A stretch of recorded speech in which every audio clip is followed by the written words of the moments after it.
Today, we're making a homemade chicken pot pie using tender chicken thighs and a rich, creamy filling. This is an easy chicken pot pie recipe that's perfect for any night of the week.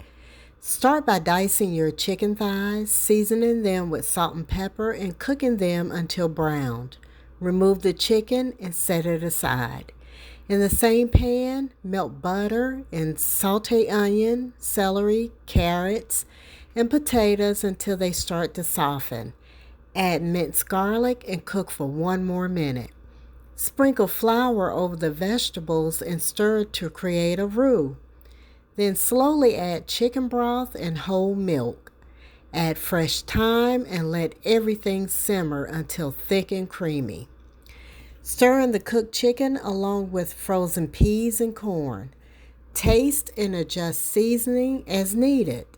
This is the classic creamy pot pie filling that makes this recipe so comforting.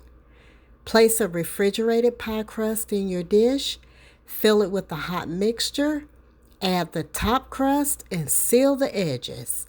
Brush with egg wash and cut a few slits on top.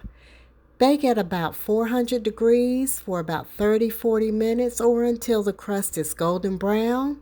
You're going to let it rest for 10 minutes before slicing.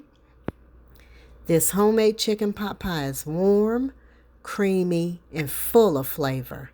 Save this recipe and make it for your next family dinner.